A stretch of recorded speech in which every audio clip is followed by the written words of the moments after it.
Now, as we move into the story of the conquest, let's just picture it. So we're going to move over and so we can see where we're at. This is the story that's gotten us here thus far: the Exodus story, the Sinai story, the wandering in the desert story, and the plains of Moab. And we're still on the plains of Moab, just visually so you can see. But I'm going to zoom us in so we can tell where we're at. Now, here we are. This is going to be the land of Israel. Right at this point, there's Canaanite people in this land.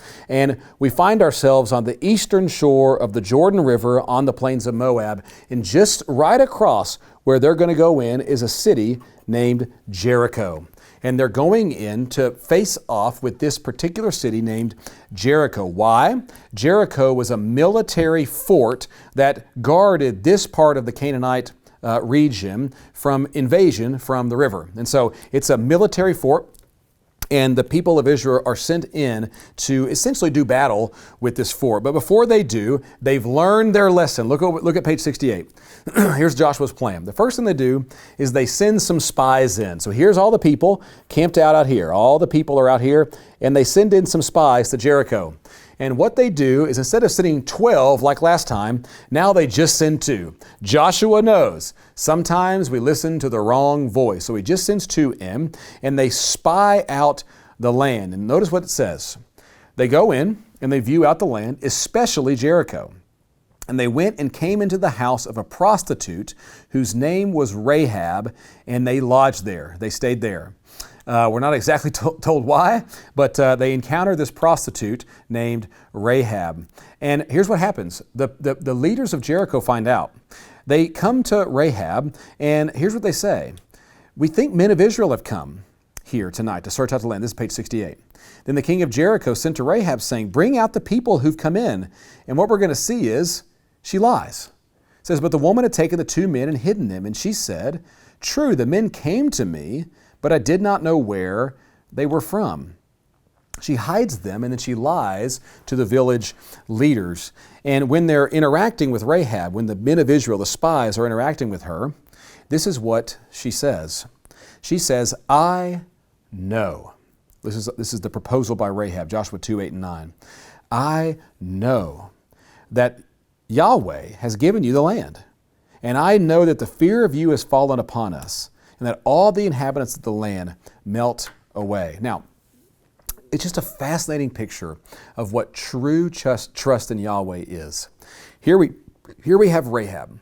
She is a Canaanite, Jerichoite prostitute.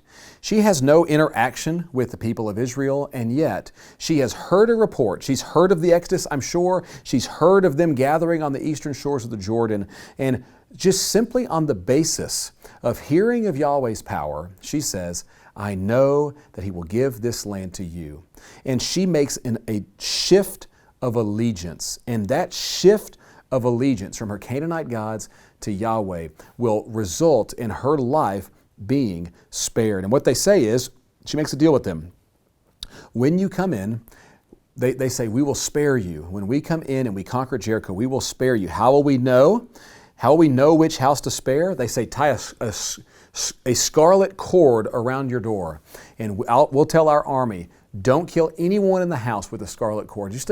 Somebody needs to write this song or this poem or something. She will be saved behind the scarlet thread.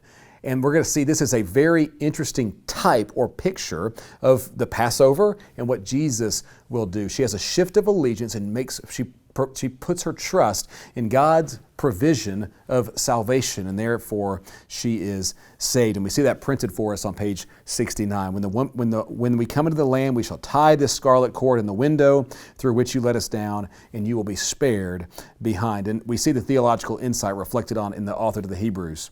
The author of the Hebrews says, by faith she trusted. Rahab the prostitute did not perish with those who were disobedient, because she had given a friendly welcome to the spies. Now, I'll let you, and this is maybe an interesting question we can have on our chat on the Google Classroom, I'll let you interact with the question of, was it wrong for her to lie? What does that look like? And what we see as we move down to number 5, though, is in the genealogy of Jesus, all the way to the book of Matthew. There's going to be 5 women listed in Jesus' genealogy, and almost all of them are going to have questionable backgrounds. One of the women listed in Jesus' genealogy will be this prostitute, Rahab. And that is so fascinating to me, that God is able to take this woman's story, we don't know what her story was before this moment, and redeem it. And now she finds herself in the line of Jesus, the Messiah. And that's just awesome that God can redeem the most broken, even like a Canaanite prostitute. And so we have Joshua and Rahab.